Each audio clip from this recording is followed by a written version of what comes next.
welcome to the deep dive. Something I've always been curious about is just, well, how much our internal world really dictates our external success. Today, we're going to pull back the curtain on those often invisible, quiet beliefs about money, success, and our own capabilities. These things might be silently holding us back or maybe even acting as surprising trampolines. On our financial journey, we've really dug into some fascinating sources for this deep dive, principles from personal development, solid financial strategies, and some really compelling real-world case studies we found online. Our goal is to give you a truly practical and, well, professional approach to transforming your financial landscape. Absolutely. And our mission today, it's very clear. We're going to help you identify 4 of the most common limiting beliefs that often, stand in the way of financial growth. Yeah. We'll then explore exactly how unlearning these beliefs can dramatically open doors to increased income. And most importantly, we'll equip you with actionable strategies to replace them with truly productive, empowering mindsets. Yeah, it's going to be a fascinating journey, I think. And here's what we hope you'll take away. In the short term, you'll start to recognize those subtle beliefs that might be impacting your income right now, maybe without you even realizing it. Then, in the medium term, you'll gain concrete tools and powerful examples that can help you actively transform those beliefs. And for the long term, our deepest hope is to help you foster a sustainable mindset change, one that truly can lead to maybe even tripling your income through strategic, informed financial decisions. Okay, so let's jump right into the first one. This is a really pervasive belief, and frankly, it's held so many people back for centuries. The idea that money is the root of all evil. Ah, yes, that one. It's such a deep-seated cultural narrative, isn't it? Yeah. It makes people feel genuinely, guilty about desiring more income, or even causes them to completely avoid financial opportunities. They're afraid of compromising their values, maybe. Ultimately, it creates this really negative, almost adversarial relationship with money. Exactly. And that's precisely where we need to challenge that internal narrative. Because look, what many successful individuals implicitly understand, and what sources like The Richest Man in Babylon or Think and Grow Rich really illustrate powerfully, is that money isn't just neutral, it's an amplifier. An amplifier. Interesting. Yeah, it reflects and magnifies not just your intentions, but also your deeply held beliefs about yourself and, well, your place in the world. If you believe you're worthy, it amplifies opportunities. If you believe it's evil, it amplifies reasons to push it away. The overlooked insight from Napoleon Hill, for instance, isn't just about thinking rich. It's about cultivating a burning desire, that almost obsessive focus, right, that transforms the abstract desire for wealth into a concrete plan, essentially making money work for you through directed effort rather than you simply working for money. Okay. So how do we begin to rewrite that deep-seated narrative for ourselves? How does someone listening start? Well, a practical step. Yeah, practical steps. I think a great first one is to maybe sit down and actually write a list. List all the positive things you could achieve with more income. Sure, think travel, but also, supporting your family, contributing to a charity you really care about, maybe even creating new opportunities for other people. That reframing is key. Definitely. And second, actively study cases of success. Look beyond the headlines. Really investigate stories of people who use their wealth for profound positive impact. Entrepreneurs investing in social projects, funding scientific breakthroughs, things like that. Find positive models. Exactly. And finally, maybe engage in some positive visualization exercises. Take a few minutes each day to genuinely imagine money helping you achieve your most meaningful goals without compromising your core values. And what's fascinating here, a key observation, is how real-world examples consistently underscore this shift. There was that Forbes article on financial mindset. It highlights entrepreneurs like Oprah Winfrey. She transformed her relationship with money not just by seeing it as a neutral tool, but by actively reframing it as a powerful instrument for empowerment. Right, not just for herself. Precisely. She shifted from viewing it as like a source of personal gain to a means to uplift entire communities, build educational platforms.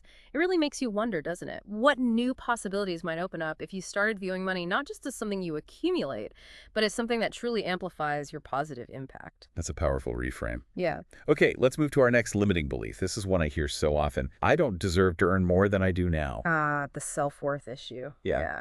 It seems often rooted in imposter syndrome or just, a general low self-esteem. People genuinely believe they aren't valuable enough to earn more.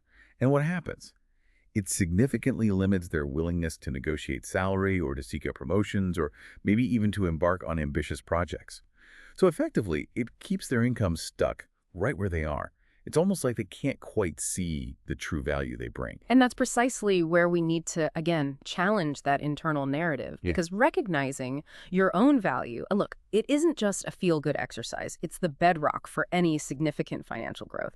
The key, as resources like The Power of Self-Confidence by Brian Tracy emphasize, is to actively and consistently document your achievements, your unique skills, your past contributions. Document them, like write them down. Yes, this isn't just for a resume builder, right? It's about creating internal evidence, proof, to powerfully reinforce the idea that you truly do deserve more. It's about shifting from hoping someone sees your worth to actually knowing your worth. Okay, so to put this into practice for our listeners, maybe start with what I sometimes call a skills audit.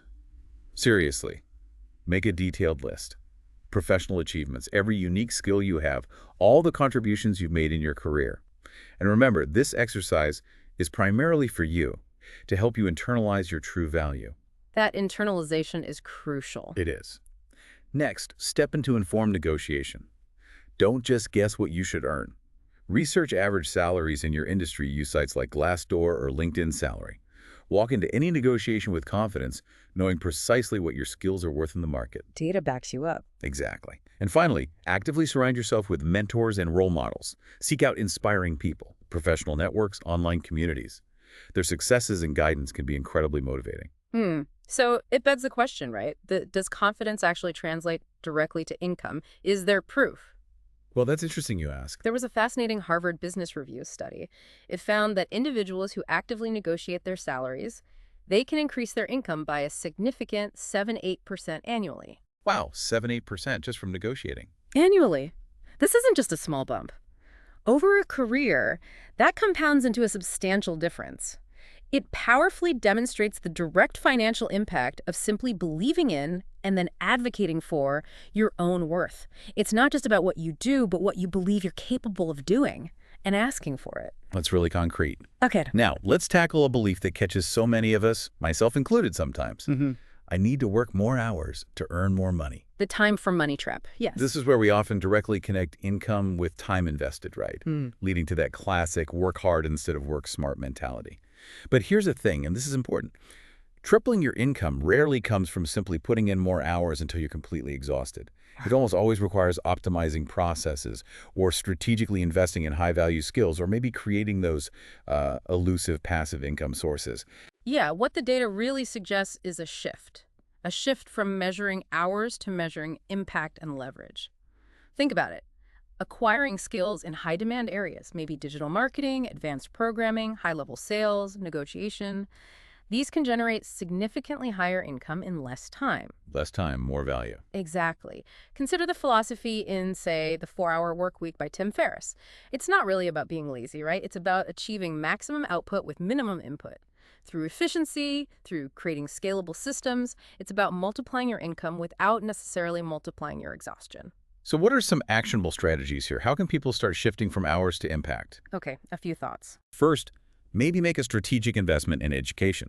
And when we say invest in education, it's not just about signing up for any old course.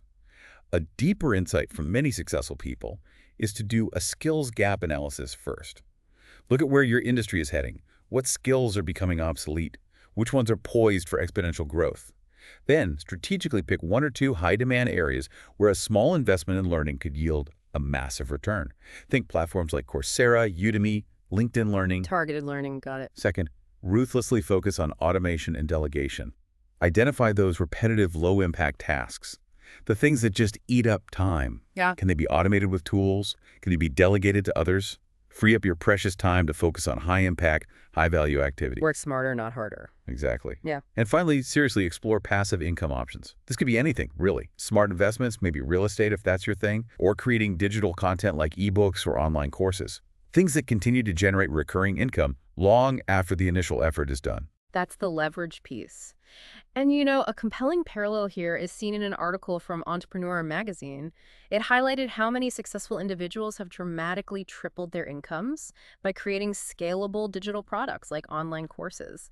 The key takeaway wasn't that they worked more necessarily, but that they front-loaded an initial time investment to create an asset that then generates passive income. It really makes you wonder, how might you rethink your current approach to earning, maybe focusing on leverage instead of just clocking more hours. The shift to leverage is huge. Okay, let's discuss our final common belief for today. And this one can feel deeply personal for many people. It's the feeling that financial success is for others, not for me. Oof, yeah, that's a tough one, the comparison trap. It often stems from comparing oneself to others, Right.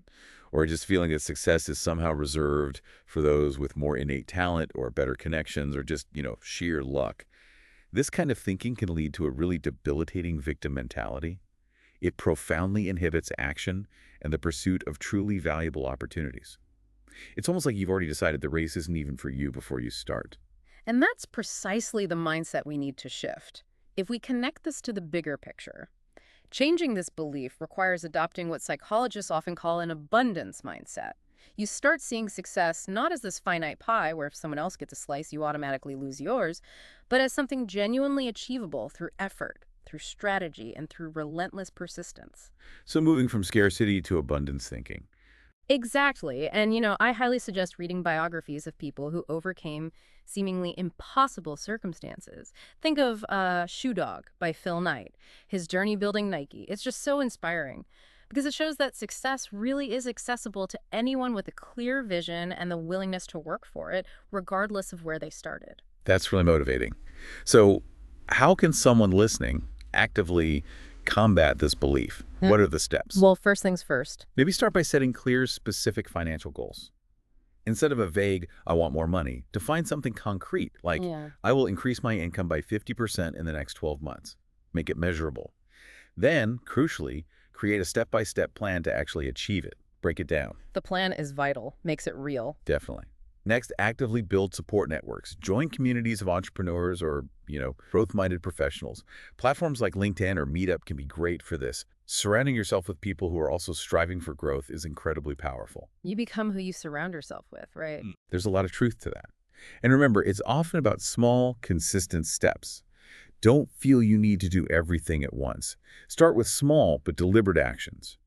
Maybe consistently saving a certain percentage of your income each month, or taking that first micro investment you've been thinking about, or even just sitting down and outlining a viable side project.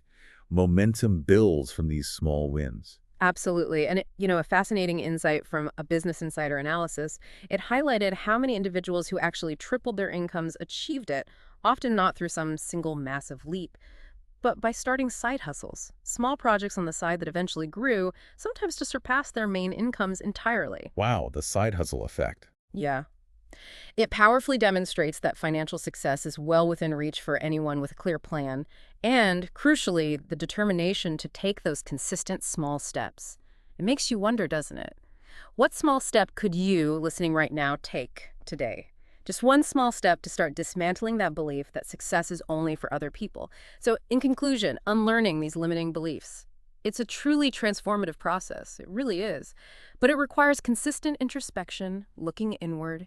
It requires dedicated education, learning new ways, and perhaps most importantly, it requires consistent action on your part. And the consistent action part. Mm, That's often the sticking point for many, isn't it? It's easy to get excited listening to something like this, but it's harder to sustain the effort. it is. Discipline comes in. But by actively challenging these deeply ingrained ideas, like money is bad, or I don't deserve more, or I must work more hours, or success is for others, you genuinely open the door to a whole world of new financial opportunities.